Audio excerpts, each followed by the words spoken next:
Hello guys, this is Muntazir. You're watching my YouTube channel Learning Tree. आज हम बात करने वाले हैं ऑडिटिंग एंड अकाउंट्स का जो सब्जेक्ट है आपका CSS में, उसमें जो अकाउंटिंग का पोर्शन हैगा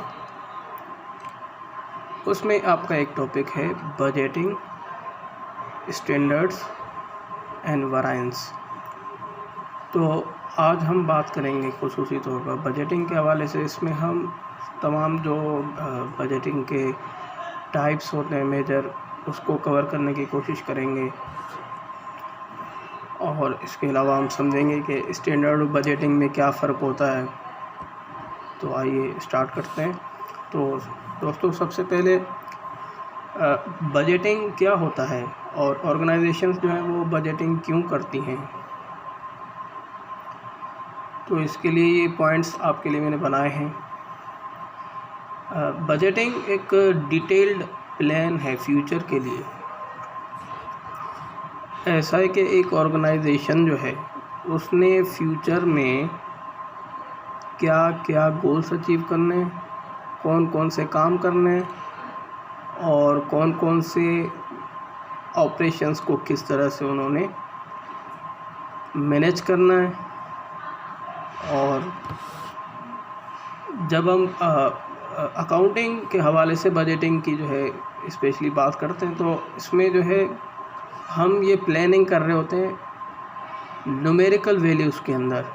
क्वांटिटेटिव टर्म्स में हम बताते हैं कि किस टाइम पीरियड पर हमको कौन कौन से रेवेन्यूज़ और कैश जो है वो कलेक्शन होने वाली हैं और कौन कौन से पीरियड में जो हैगा हमको पेमेंट्स करनी है, तो उसके लिए भी हम तैयार रहेंगे।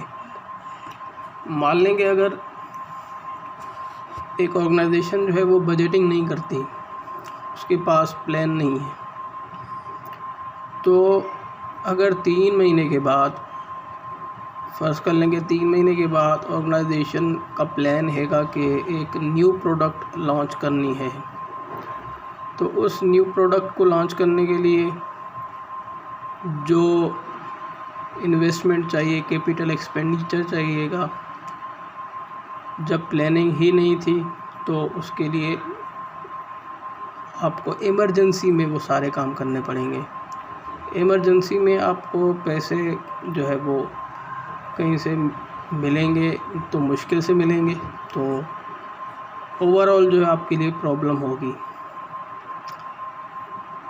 तो बजटिंग ने क्या करा कि आपका जो फ्यूचर में एक प्लान हैगा उसको ओवरऑल एक कोऑर्डिनेशन बनाया।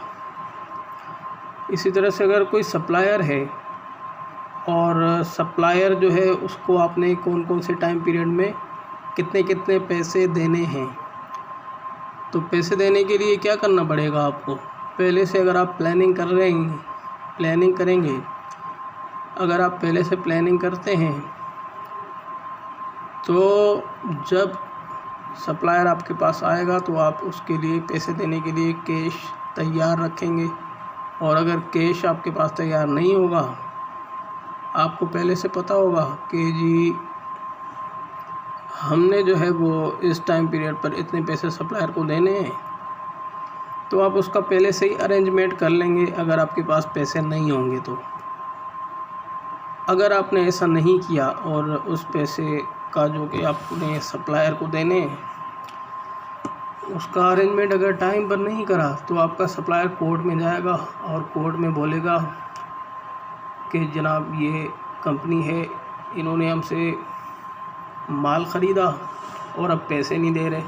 तो कोर्ट आपकी जो कंपनी है उसको इनसॉल्वेंट डिक्लेयर करके कहेगी कि आप जो है ना बड़ा मेहरबानी आप कंपनी बंद कर दें।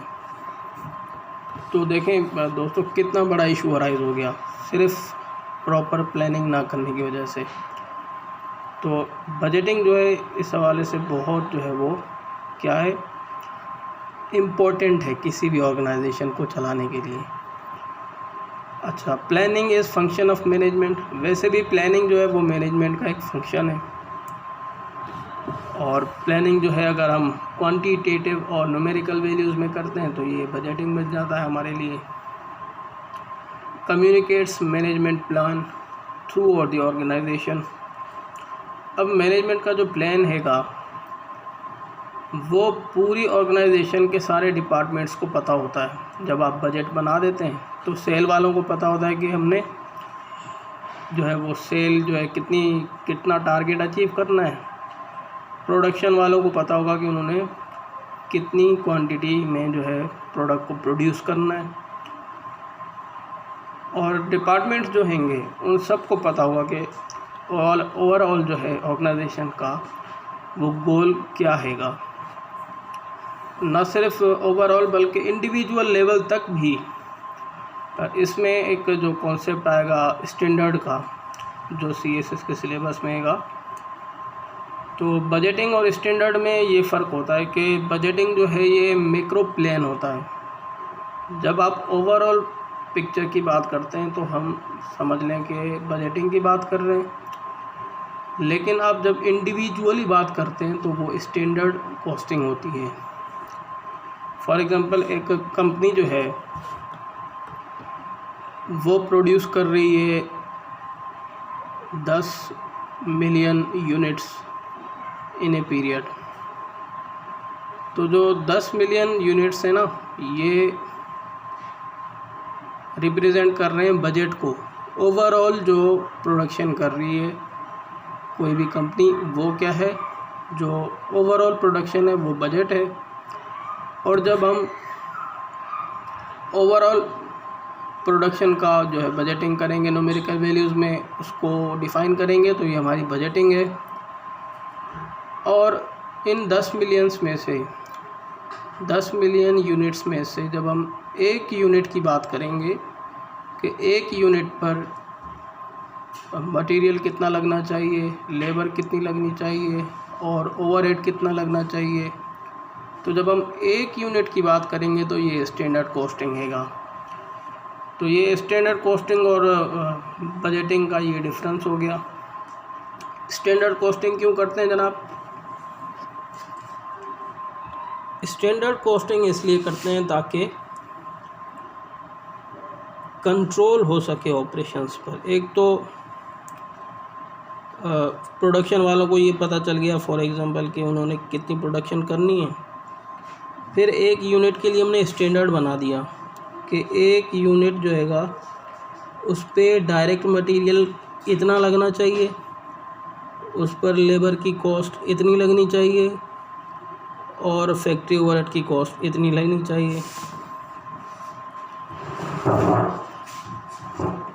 तो अगर हमने अपने प्रोडक्शन डिपार्टमेंट में काम करने वाले वर्कर्स को ये ना बताया हो पहले से ही कि एक प्रोडक्ट को प्रोड्यूस करने के लिए रॉ मटेरियल कितना यूज़ होना चाहिए और कितने आवर्स लगाकर एक यूनिट प्रोड्यूस हो जाना चाहिए, अगर ऐसा नहीं बताया तो वो क्या करेंगे?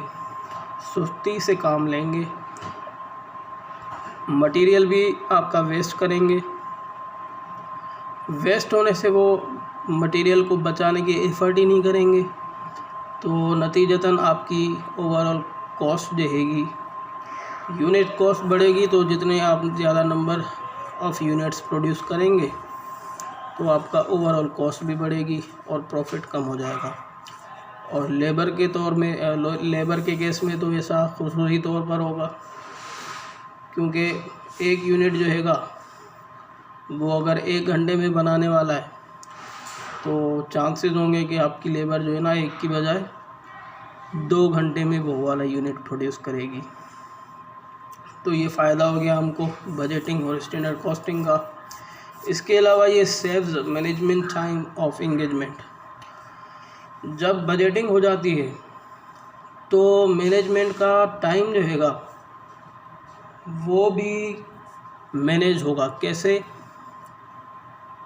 मैनेजमेंट के पास डे टू डे एक्टिविटीज़ और डे टू डे इमरजेंसीज़ को देखने के लिए जो हैगा वो ही बहुत ज़्यादा एफ़र्ट उनको करनी पड़ती है। और बजटिंग अगर वो बिफोर एंड कर लेते हैं तो सबको एक साथ ना एक ही मर्तबा उन्होंने बता दिया कि जनाब हमारे ओवरऑल गोल्स हैं क्या। दूसरा पॉइंट क्या है कि enhance control improve efficiency. Standard costing और बजटिंग से जो हैगा कंट्रोल भी इन्हेंस होता है।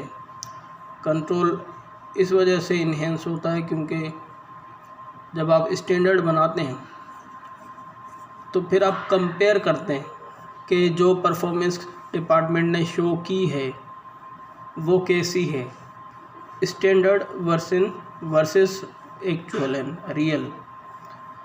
जब स्टैंडर्ड और रियल में जो एक्चुअल रिज़ल्ट है वो अलग होगा और स्टैंडर्ड जो था वो अलग होगा, तो फिर आप जो है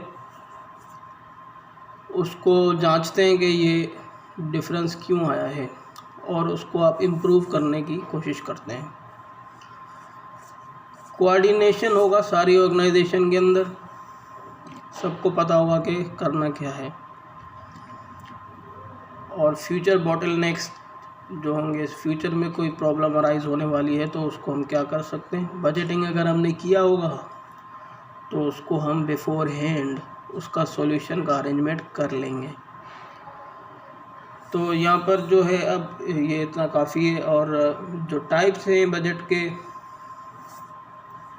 वो मेजर टाइप्स जो हैं वो सेल्स बजट है, प्रोडक्शन बजट है,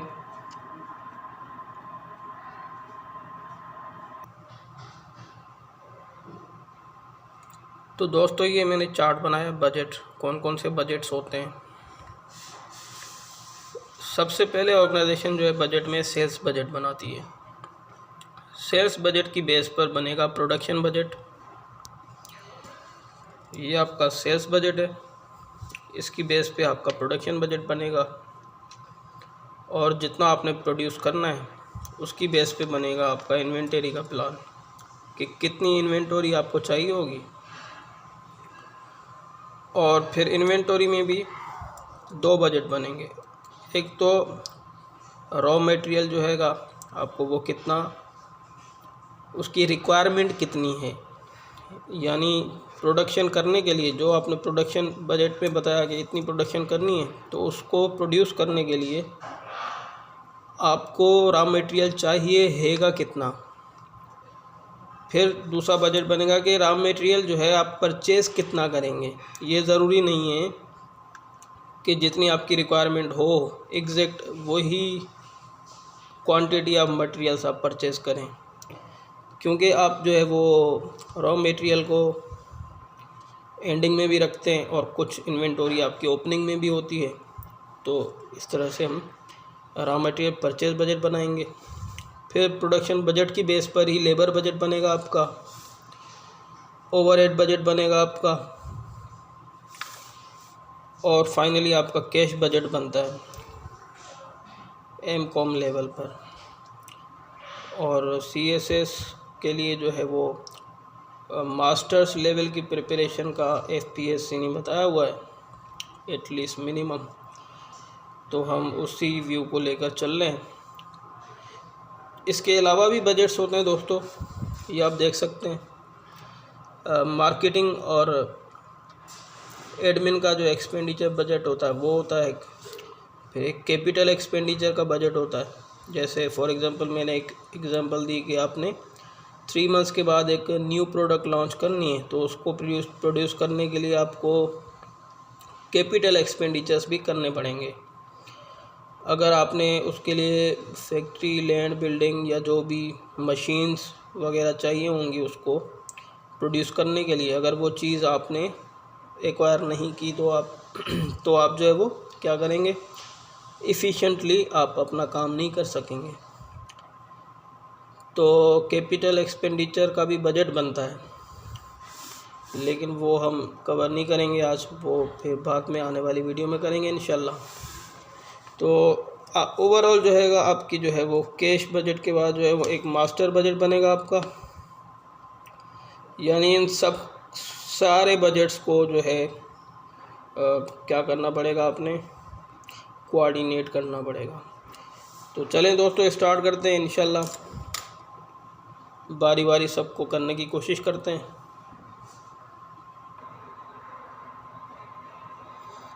तो दोस्तों ये क्वेश्चन है आपकी स्क्रीन पर।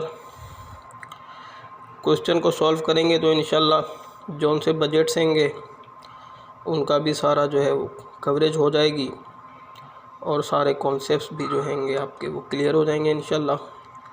तो ये क्वेश्चन हैगा जनाब, ये 4 क्वार्टर हैं एक ईयर के अंदर, क्वार्टर 1, 2, 3, 4।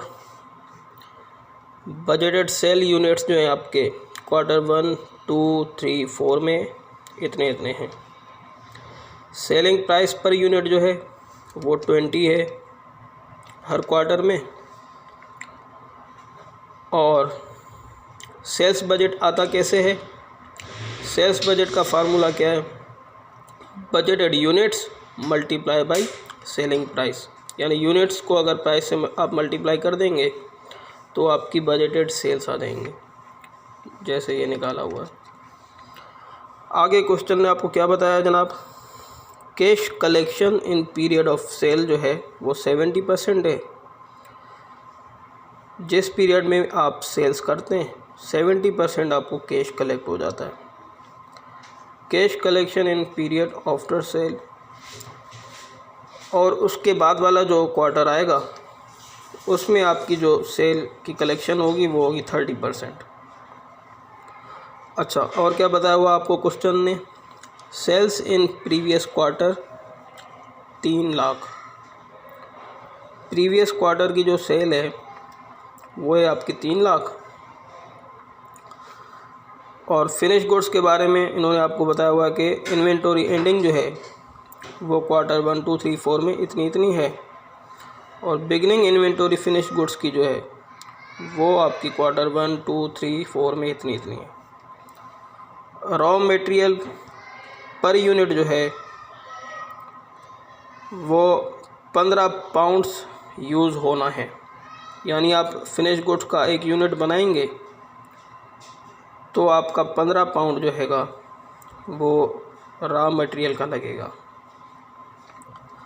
एंडिंग इन्वेंटरी जो है रॉ मटेरियल की वो क्वार्टर 1, 2, 3, 4 में ये है। बिगनिंग रॉ मटेरियल जो हैगा वो क्वार्टर 1, 2, 3, 4 में इतना है। अच्छा, कॉस्ट ऑफ रॉ मटेरियल जो है वो 0.2 पर पाउंड होगी।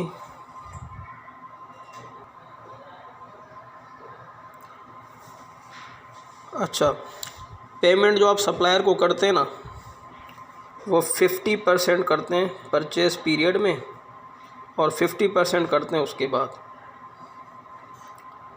और लास्ट ईयर का जो आखिरी क्वार्टर था, क्वार्टर 4, उसके अंदर जो परचेजेस की थी आपने वो कितनी है?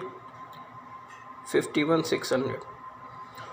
इसका मतलब ये होगा कि 50% की पेमेंट आप पहले कर चुके हैं और 50% जो है क्वार्टर 1 में करेंगे। तो ये जब सॉल्व करेंगे हम तो इंशाल्लाह मज़ीद इसको डिटेल में देखते हैं।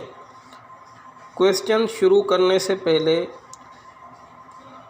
आपके पास ये इसका स्क्रीनशॉट होना चाहिए इस क्वेश्चन का, और इस क्वेश्चन को अच्छे से रीड करके समझ के फिर जो हैगा सॉल्यूशन की तरफ जाएंगे तो इंशाल्लाह एक ही मर्तबा में सारी चीज़ें आपको सही से समझ में आ जाएंगी।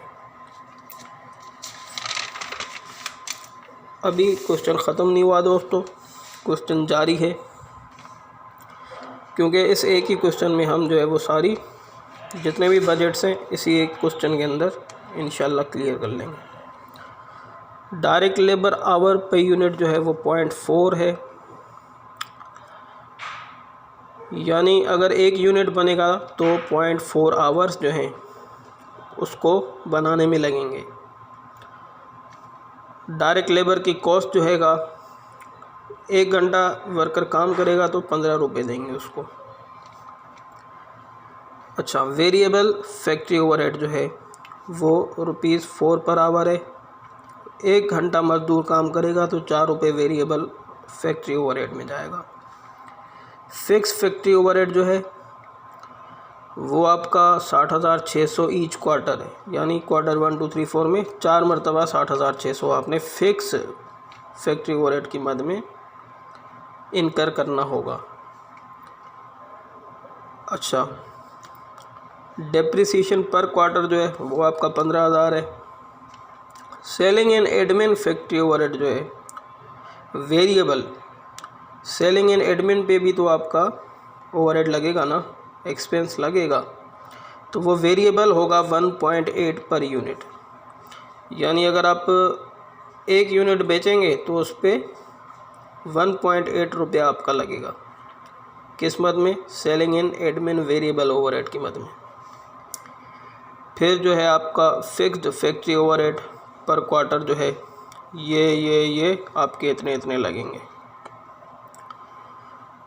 कैश बैलेंस जो है आपका बिगिनिंग ऑफ द क्वार्टर 1 में वो है 42,500।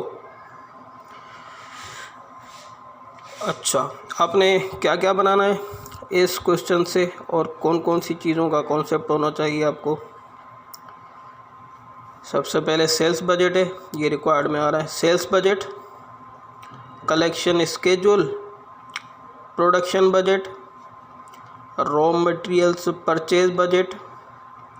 रॉ मटेरियल्स परचेज बजट बनाएंगे तो उसमें यूनिट्स भी दिखाने और कॉस्ट भी दिखानी है कि यूनिट्स कितने आपके जो हैं वो रॉ मटेरियल के आप परचेज़ करेंगे और उसकी कॉस्ट कितनी होगी। फिर जो है आपका पेमेंट स्केड्यूल है मटेरियल्स का, कि मटेरियल्स के बारे में जो है आपने कितने पैसे पेमेंट कौन कौन से पीरियड में करनी है मटेरियल्स की मद में, यानी मटेरियल्स जो आपने परचेज़ किए हैं उनके लिए आपने कौन से पीरियड में कितने कितने पैसे पेमेंट्स करनी है। फिर डायरेक्ट लेबर बजट बनाना है आपने। डायरेक्ट लेबर बजट जो भी बनेगा, आपकी लेबर जो है आप पे उधार तो नहीं करेगी, हर पीरियड की जो आपकी लेबर कॉस्ट होगी वो सारी कहाँ जाएगी? आपकी कैश डिसबर्समेंट या पेमेंट की सूरत में आपको अदा करनी पड़ेगी। तो आपको पता हो बिफोर एंड कि कौन से पीरियड में कितनी लेबर की कॉस्ट आपने पे करनी है, तो उसके लिए भी पैसे आपको पहले से अरेंज करने पड़ेंगे। अच्छा, overhead budget, manufacturing variable and fix जो हैगा ये भी आपने बनाना है। यानी मैन्युफैक्चरिंग फैक्ट्री ओवरहेड का जो बजट हैगा वो आपने वेरिएबल भी बनाना है, फिक्स भी बनाना है, और फिर टोटल आएगा उसका। 7वां काम आपने क्या करना है इस क्वेश्चन की रिक्वायरमेंट के लिहाज से? कैश डिसबर्समेंट करनी है आपने। फैक्ट्री ओवरहेड ये जो आपने निकाला ना, इसकी कैश डिसबर्समेंट कितनी होने वाली है वो आपने दिखानी है।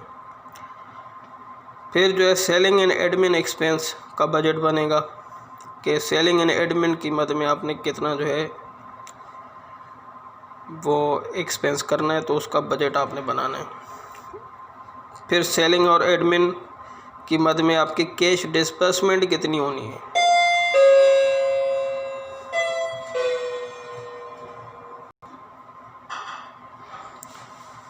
दोस्तों उसके बाद आप कैश बजट बनाएंगे, और कैश बजट जो हैगा वो बनाने के लिए आपको क्या करना होता है? सिर्फ आपने कैश के आइटम्स को लेकर, यानी ये जो आपने मटेरियल, लेबर, ओवरहेड, एडमिन का ओवरहेड, इन सारी मद में जो पेमेंट्स करनी हैं उनका बयान, और जो आपने सेल्स की थी, कलेक्शन की थी, और बिगिनिंग में आपके पास जो कैश था, इनका बयान, ये हम दिखाते हैं कैश बजट में। और फिर हर क्वार्टर की एंड में हम देखेंगे कि कौन से क्वार्टर की एंड में हमारे पास कैश कम हो रहा है, अगर डेफिसिट हो रहा है तो उसको किसी बैंक के पास जाएंगे या किसी और तरीके से उसका अरेंजमेंट करेंगे। और अगर हमारे पास ऐसे पीरियड्स भी होंगे जिसमें कैश हमारे पास सरप्लस होगा, तो सरप्लस कैश को हमने क्या करना है? अपने पास रख नहीं देना, उसको किसी दूसरी जगह पर ठीक अच्छी जगह पर इन्वेस्ट करना है ताकि हमारे सरप्लस के हिस्से भी कोई रिटर्न कमा सकें।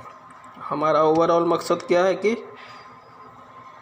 हम शेयर होल्डर्स का बेनिफिट जो है, प्रॉफिट जो है, उनकी जो वेल्थ है उसको मैक्सिमाइज़ करें। तो इसको कैश को हमने बड़ा इफ़िशिएंटली हैंडल करना होता है। फिर जो हम बनाने वाले हैं flexible budget if sale decrease by 10%।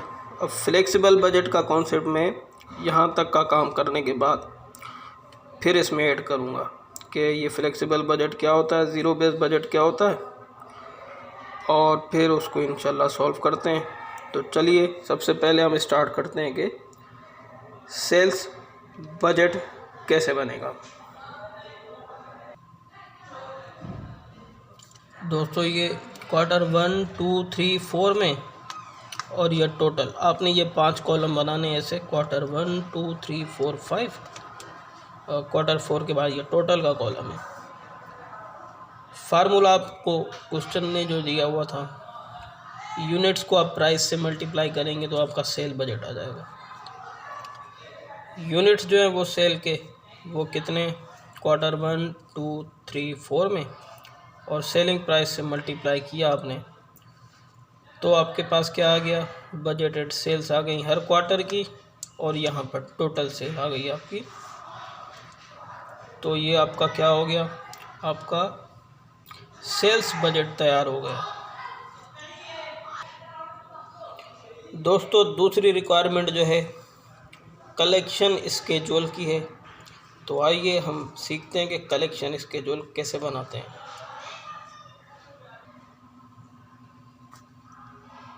दोस्तों ये कलेक्शन स्केड्यूल हम इस तरह से बनाएंगे,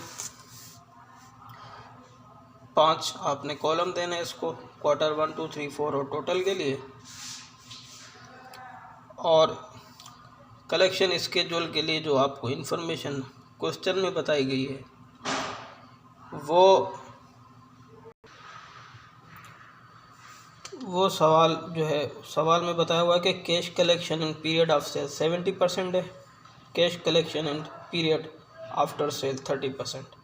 यानी जितनी भी आप सेल करेंगे उसका 70% आपको उसी क्वार्टर में मिलेगा, 30% जो है आपको नेक्स्ट क्वार्टर में मिलेगा। अच्छा, प्रीवियस क्वार्टर जो होगा ना, प्रीवियस क्वार्टर जो था हमारा इस क्वार्टर 1 से पहले, यानी प्रीवियस ईयर का क्वार्टर 4 वाला, उसकी सेल्स जो थी वो 3 लाख थी।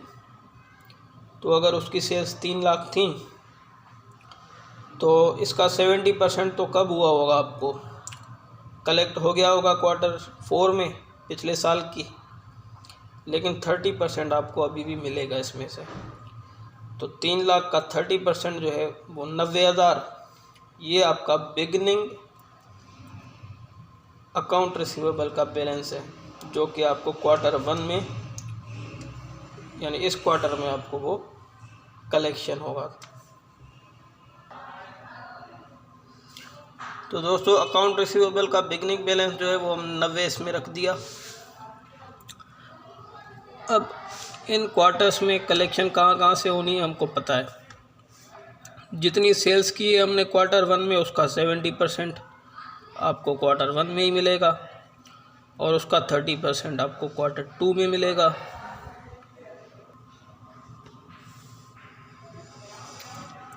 सेल्स जो क्वार्टर 1 में हुई थी हमारी वो 2 लाख हुई थी, उसका 70% आपका क्वार्टर 1 में ही मिला आपको 140, और 2 लाख का 0.3 जो होगा रिमेनिंग वो आपको मिलेगा क्वार्टर 2 में।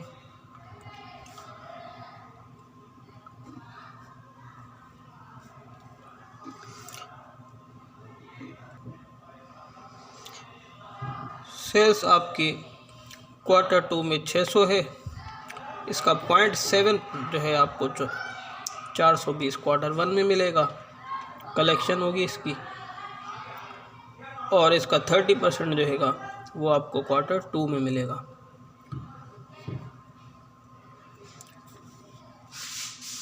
सेल्स जो है क्वार्टर 3 की वो हैं आपके पास जो है 8 लाख, इस 8 लाख का 70% आपको क्वार्टर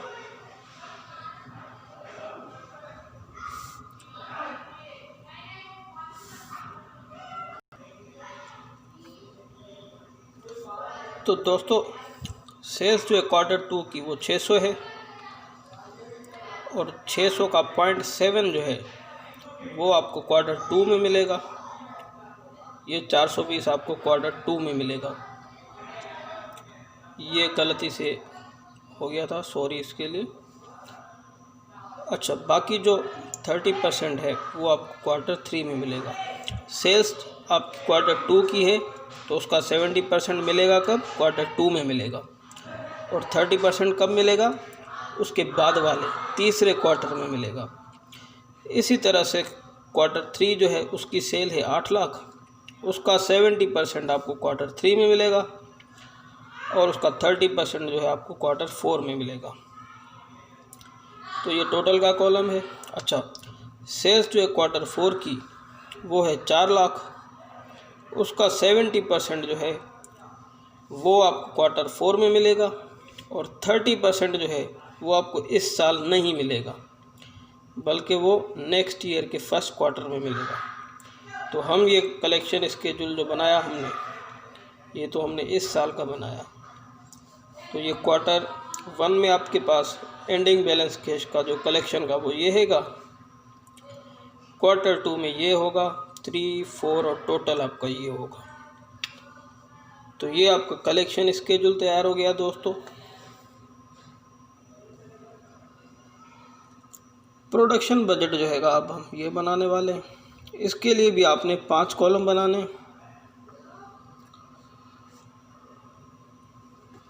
ये आपका क्वार्टर 1 है, ये आपका क्वार्टर 2 है, क्वार्टर 3 है, क्वार्टर 4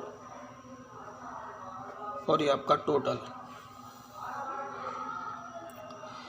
प्रोडक्शन बजट क्या होता है दोस्तों कि आपने प्रोडक्शन कितनी करनी है। जो आपने प्रोडक्शन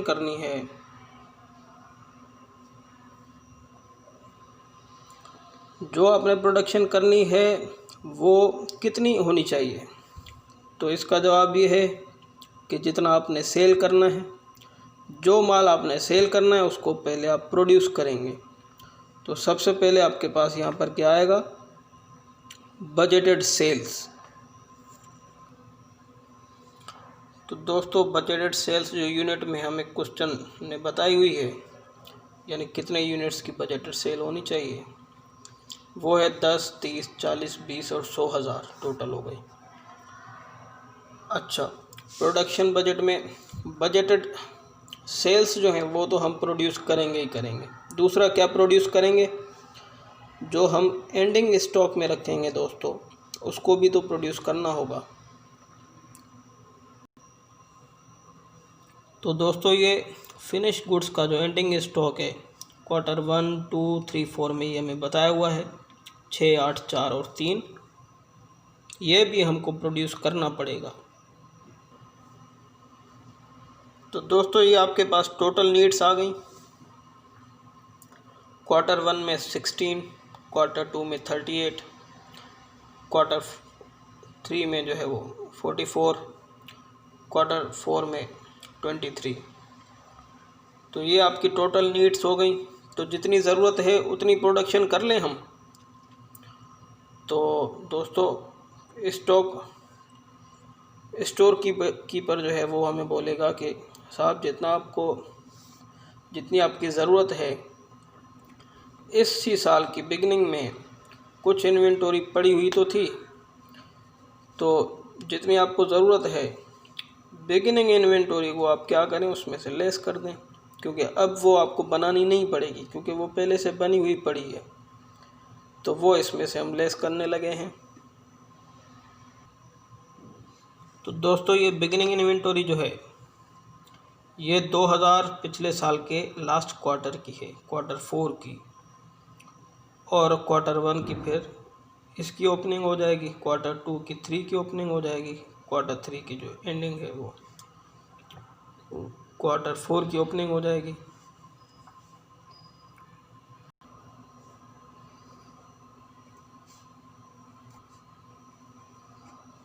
तो ये इन्वेंटरी हम लेस करेंगे क्योंकि ये हमें प्रोड्यूस करने की ज़रूरत नहीं है। इसका टोटल करेंगे अब।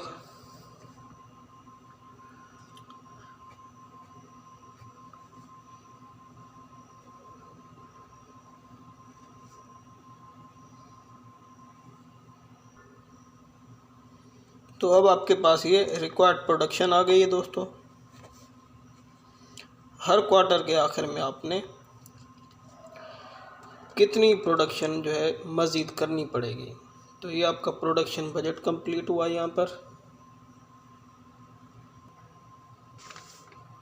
तो दोस्तों अब हम बनाने जा रहे हैं रॉ मटेरियल परचेज बजट कि हमको रॉ मटेरियल कितना परचेज करना चाहिए।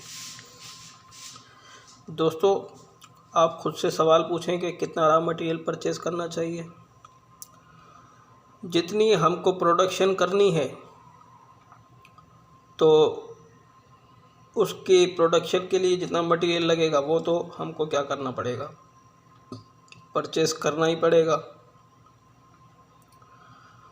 दूसरा,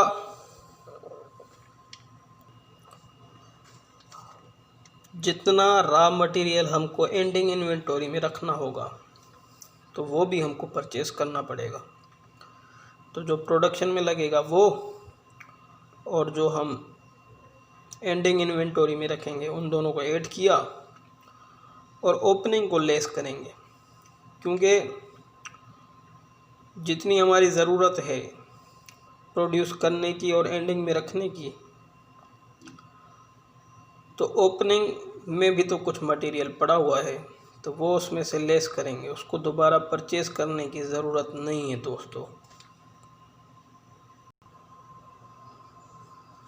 तो रॉ मटेरियल परचेज बजट बनाने के लिए हम वही काम करेंगे, 5 कॉलम देंगे, क्वार्टर 1, 2, 3, 4 और यहाँ पर टोटल का,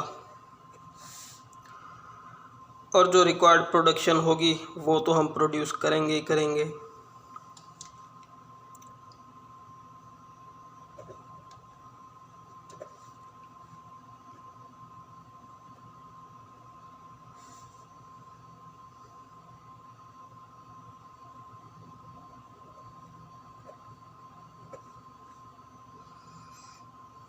वो हम निकाल चुके हैं दोस्तों।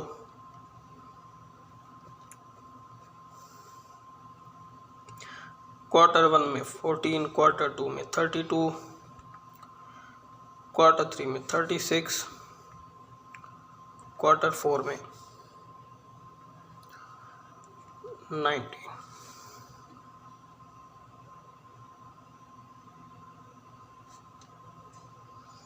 इसके बाद जो है हम ये देखेंगे कि इतनी प्रोडक्शन करने के लिए हमको रॉ मटेरियल की यूनिट्स कितने चाहिए। ये 14,000 फिनिश्ड यूनिट्स बनाने हमको क्वार्टर 1 में, ये 32, 36। तो इस एक यूनिट पर हमारा जो रॉ मटेरियल लगता है वो कितना है, तो जनाब वो है आपका 15।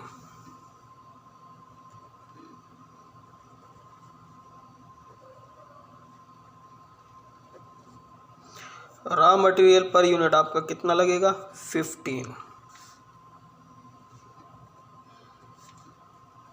क्वार्टर 3 में 15, क्वार्टर 4 में 15। अब जो हमको प्रोडक्शन करनी है, अगर प्रोडक्शन जितनी करनी है और एक यूनिट में 15 लगेगा, 14,000 प्रोडक्शन करनी है, एक यूनिट बनाने में अगर 15 यूनिट रॉ मटेरियल के लगेंगे तो इस दोनों को मल्टीप्लाई कर देंगे तो टोटल आ जाएगा हमारे पास।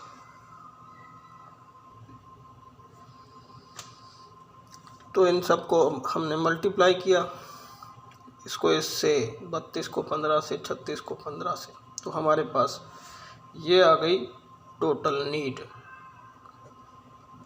टोटल नीड जो है रॉ मटेरियल की, यानी कितना रॉ मटेरियल जो है वो लगेगा हमारा। अच्छा, इसके बाद जो है एंडिंग मटेरियल भी तो हमने रॉ मटेरियल का रखना है। ये 210,000 यूनिट तो 14,000 बनाने में ही लग जाएंगे, तो बाकी क्या स्टोर रूम हम खाली रखेंगे दोस्तों। तो नहीं दोस्तों, उसके लिए एंडिंग इन्वेंटरी में भी हमारे पास रॉ मटेरियल होना चाहिए। और एंडिंग रॉ मटेरियल कितना है हमारे पास दोस्तों, क्वेश्चन के अंदर गिवन है।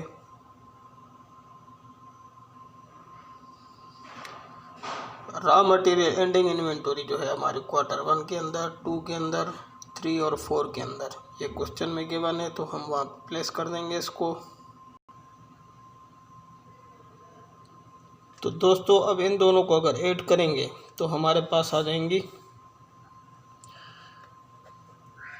Total raw material needs.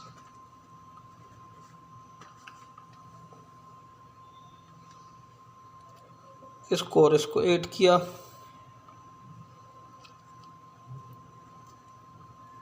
258,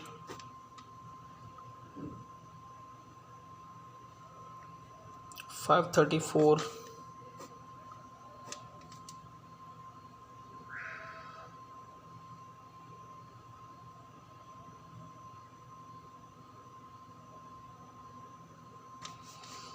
ये हो गया 568.5, और जनाब ये हो गया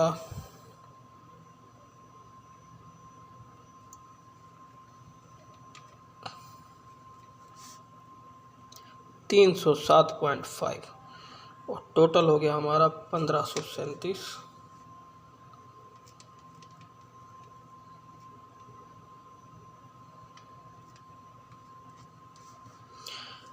ठीक है जनाब, ये क्या आया हमारे पास, टोटल रॉ मटेरियल नीड्स। दोस्तों नीड हमारे पास 258 की है, लेकिन कुछ रॉ मटेरियल हमारे पास ओपनिंग इन्वेंटरी में पड़ा हुआ है, तो उसको ख़रीदने की ज़रूरत नहीं है। तो इसमें से हम लेस करेंगे ओपनिंग रॉ मटेरियल, जो कि हमें क्वेश्चन में गिवन है 21, 48, 54, 28.5।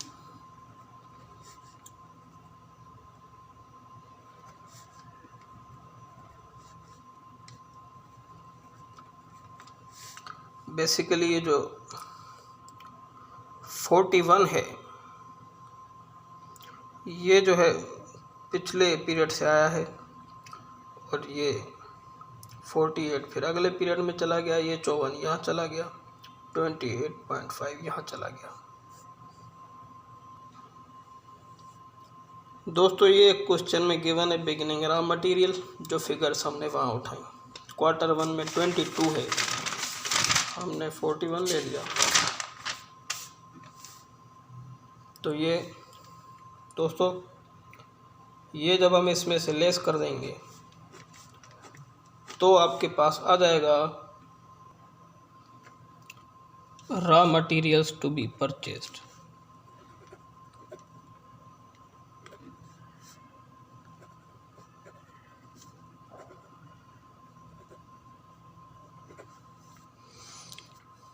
इनको टोटल किया, 8 लेस किया,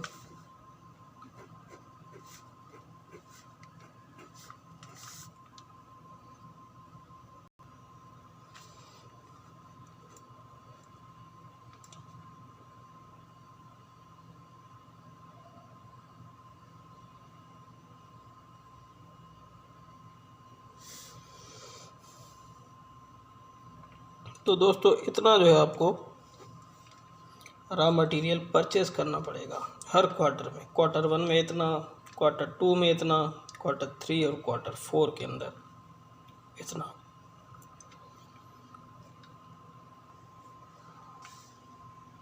दोस्तों ये इतने इतने यूनिट्स हमने रॉ मटेरियल के परचेज करने हैं। तो ये आपका प्रोडक्शन बजट बन गया इन यूनिट्स। ये इन यूनिट्स बना। अब इसको सवाल ने हमको बोला इसको कॉस्ट में भी कन्वर्ट करो। तो कॉस्ट निकालने के लिए क्या करेंगे हम, जो यूनिट्स हैं उसको यूनिट प्राइस से अगर मल्टीप्लाई कर देंगे तो हमारे पास total cost of raw material आ जाएगी। यूनिट्स जो हैं वो क्वार्टर 1 में है 237, ये यूनिट्स ले रहा हूँ मैं यहाँ पे 486।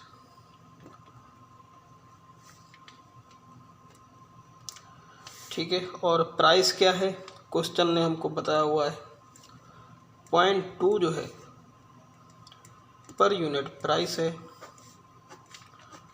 तो ये हमारे पास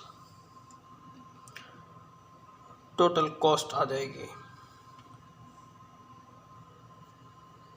तो दोस्तों ये हमारे पास cost of raw material purchased आ चुका है, क्वार्टर 1, 2, 3, 4 और ये टोटल।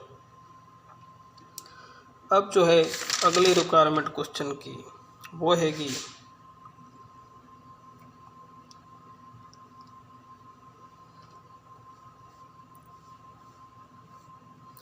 पेमेंट स्केड्यूल बनाओ मटेरियल्स का। जो मटेरियल्स लिए हमने इनके लिए कब और कितनी पेमेंट हम करने वाले हैं इन दी फ्यूचर, ये निकालने के लिए हम पेमेंट स्केड्यूल बनाने लगे हैं दोस्तों।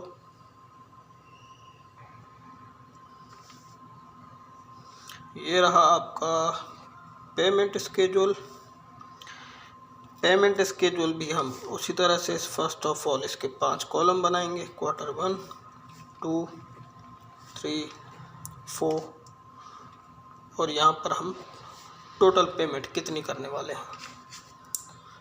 तो जनाब पेमेंट किसके लिए करेंगे हम, जो भी रॉ मटेरियल्स परचेज करेंगे उसके लिए पेमेंट करेंगे। जितनी परचेजेज होंगी उतनी हम पेमेंट करेंगे। क्वेश्चन में हमें ये रूल बताया हुआ है कि 50% जो है आप परचेज का जिस क्वार्टर में परचेज करेंगे उसी क्वार्टर में पेमेंट करेंगे। बाकी जो 50% रहेगा वो आप नेक्स्ट क्वार्टर में पे करेंगे। तो क्वार्टर 1, 2, 3, 4 में हमने परचेज कितना किया, आइए देखते हैं। तो दोस्तों ये जो cost of raw material purchased है, यानी इतने का माल हमने परचेज किया क्वार्टर 1 में, 2 में, 3 में, 4 में, इसी का अगर 50% जो है लूँगा तो वो क्वार्टर 1 में पेमेंट करूँगा, इसी का 50% जो है क्वार्टर 2 में करूँगा और बाकी सबके साथ भी इसी तरह से करूँगा। तो मेरे पास payments of the respective quarter आ जाएंगी।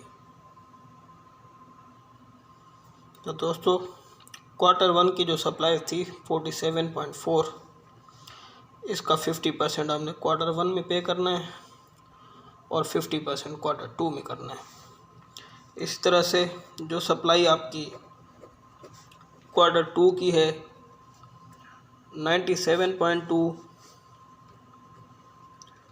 इसका भी 50% जो है आपने क्वार्टर 2 में पे करना है, 50% आपने क्वार्टर 3 में पे करना है।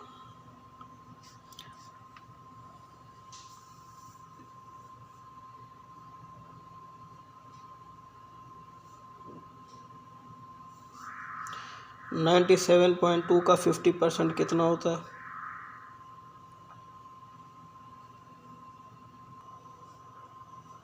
तो ये 50% आ गया 48.6 क्वार्टर 2 में, 48.6 क्वार्टर 3 में आ गया।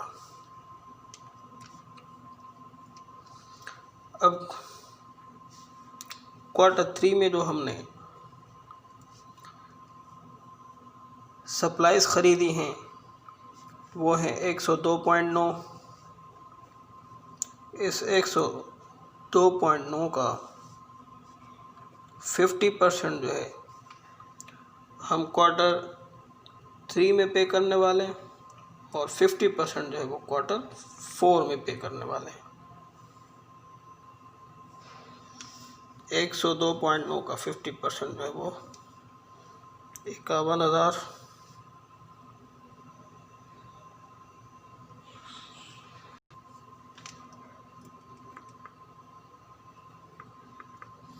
और 51,450। क्वार्टर 4 में जो सप्लाईज़ हमने परचेज़ की हैं 55.8, इसका 50% जो पेमेंट करेंगे वो क्वार्टर 4 में करेंगे और इसका 50% जो है अगले ईयर में क्वार्टर 1 में पे करेंगे।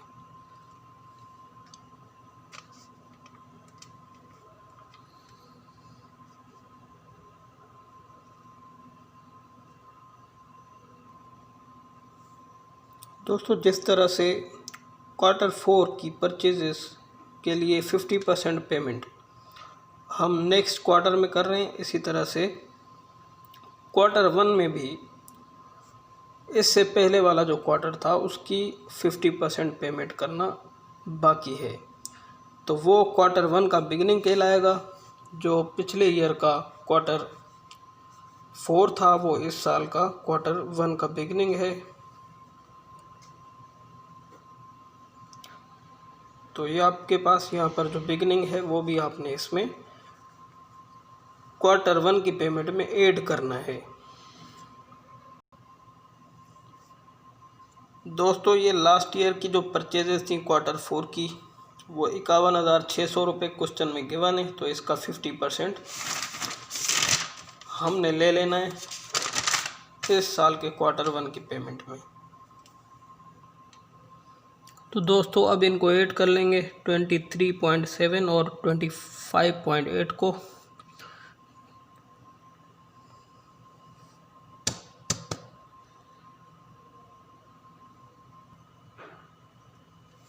तो दोस्तों, इनको ऐड किया हमने तो आपके पास ये टोटल कैश डिसबर्समेंट्स आ चुकी हैं।